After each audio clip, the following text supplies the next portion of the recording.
निमापड़ारे देखिबाकु मिलिछि एक नियारा प्रयास। पतित पावन सेवा संघरे अंतेवासी भिन्नक्षम छात्र छात्री द्वारा आयोजित होइछि फूड फेस्टिवल। निज हाथरे प्रस्तुत करी ओडिया पारंपरिक खाद्य समस्तଙ୍କୁ आकर्षित करितला। निमापड़ा स्थित पतित पावन सेवा संघरे दृष्टिहीन शारीरिक और मानसिक भिन्नक्षम छात्र छात्री माने एही फूड फेस्टिवल रे स्वयं हाथरे विभिन्न प्रकार खाद्य प्रस्तुत करी प्रदर्शन करथिले। मेलारे कखारु फूल भजा, दहीबरा आलुदम, मंडा पिठा, चकुली पिठा, दही पखाल, पोड़ पिठा सह चिकेन बिरियानी भली नाना प्रकार खाद्य देखिबाकु मिलिथिला। प्रशिक्षक मानक निर्देशन रे पिला माने एही सब तयारी करथिबारु समस्तଙ୍କ मन जिलिथिले। संस्थारे पिला मानकु शिक्षा सहित जोग, स्वयं निर्भरता और कार्य दक्षता शिखा जाउछि। एभली प्रयास भिन्नक्षम मानकु समाजर मुख्य स्रोतरे सामिल करिबारे सहायक हेबो बोली अतिथि माने कहछन्ति।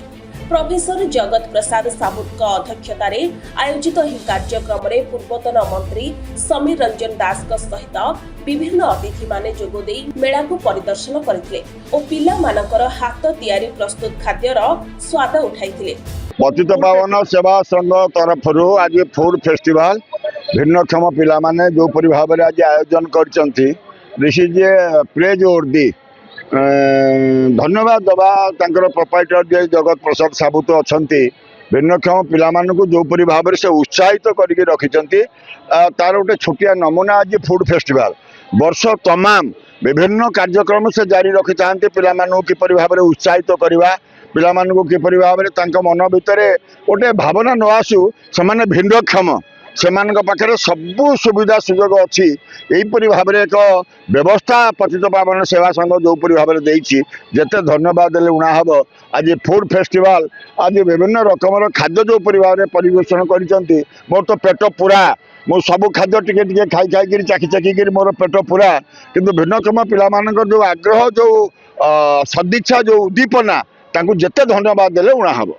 आमर एठी शताधिक भिन्नक्षम पिला अछंती जो माने बधिर बाधित एवं आमर दृष्टिहीन मानसिक न्यून ता सहित थेरापेटिक पिला अच्छा आईडी पिला माने आ मौसा मौसी माने अच्छा ओल्ड एज होम समस्तंकर माने आह्वान क्रमे ये गोटिक फूड फेस्टिवल आयोजित होती।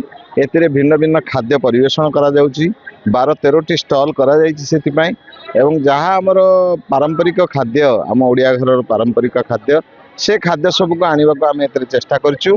से मानक हाथ से माने कखारु फूल पिठा, पणस पिठौ, कलरा पत्र पिठौ, पोई पत्र पिठौ, आरिसा पिठा आउ अन्य जहाँ गुपचुप फूड सालाड जहाँ आपण सब देखुछंती से मानक द्वारा सब आयोजित होइछि। से माने दीर्घ 3-4 दिन धरी चाଳ घर तैयारी करी सेतिरे से माने स्टॉल तैयारी करी आर्ट करी ए सब कार्यक्रम को हाथ को नैछंती। सेतिरे तांकर स्किल डेवलपमेंट होउछि। मु मध्य सेतिरे उत्साहित अछि।